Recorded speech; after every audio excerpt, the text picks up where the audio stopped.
আসসালামু আলাইকুম ভিউয়ার্স, নাজফালা কিচেনে আপনাদের সবাইকে স্বাগত। আজকে আবার চলে এসেছি একটি নতুন রেসিপি নিয়ে।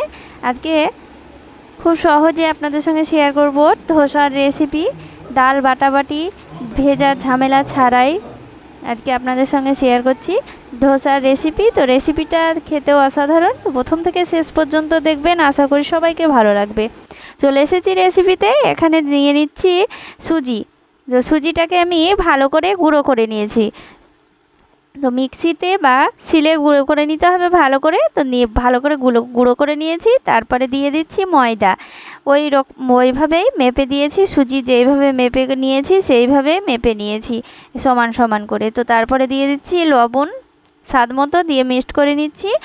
তো এখানে আপনারা দই দিতে পারেন। তো দইটা 2 চামচ মতো লাগবে। তো আমাকে এখানে 1 চামচ দই ছিল, তো 1 চামচ দই দিয়ে দিয়েছি। তারপরে জল দিয়ে মেখে নিয়েছি। তো দেখুন এইভাবে গুলে নিতে হবে। তো গুলে নেওয়ার পর রেস্টে রেখে দিতে হবে 5 মিনিট। তো 5 মিনিট পর, তো দেখুন বন্ধুরা, 5 মিনিট পর ঢাকনা তুলে দেখে নিচ্ছি। দেখুন কতটা সুন্দরভাবে সেট হয়ে গিয়েছে, সুজিটাও ভিজে গিয়েছে খুব সুন্দরভাবে। তো আবারও ভালো করে গুলে নিচ্ছি। তো এভাবে গুলে নিতে হবে।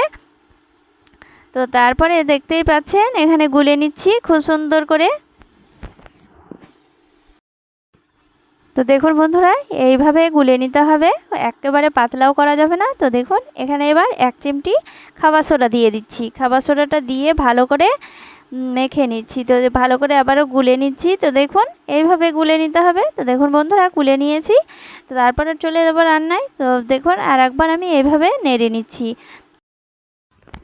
ব্যাটারটাও অনেকটা ঘন হয়ে গিয়েছে। আর এখানে আমি চাটুটা একটু জল আর লবণ দিয়ে ছিটিয়ে ভালো করে মুছে নিয়েছি। তো এটা করলে খুব সুন্দরভাবে উঠে যায়। তো এবার আমি ব্যাটারটা এইভাবে দিয়ে দিচ্ছি।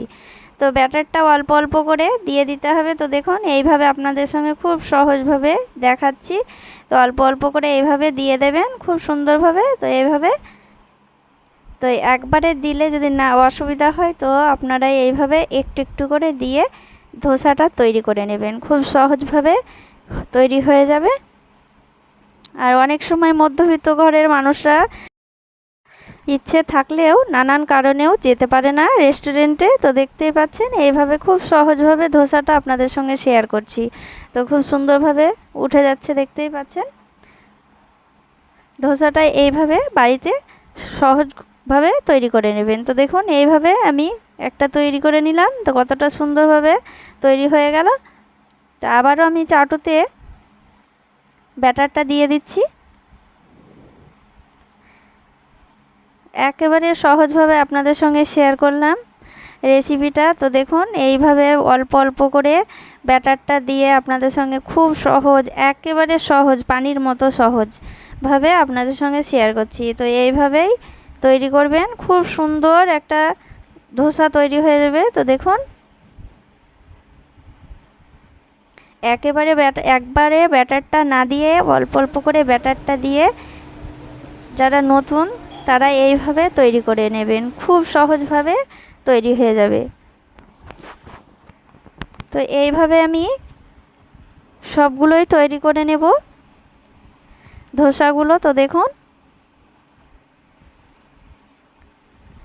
রেসিপিটা এতটাই সুন্দর আর সহজ, আর একবারে কম সময় লাগে, কম সময়ে তৈরি হয়ে যায়। তো দেখুন চাটুটা গরম থাকলেই ব্যাটারটা দিয়ে দিলেই মানে তৈরি হয়ে যাবে, এতই কম সময় লাগে, 2 থেকে 3 মিনিট সময় লাগে। তো দেখুন এইভাবে দিয়ে দিলাম আবারও একটা।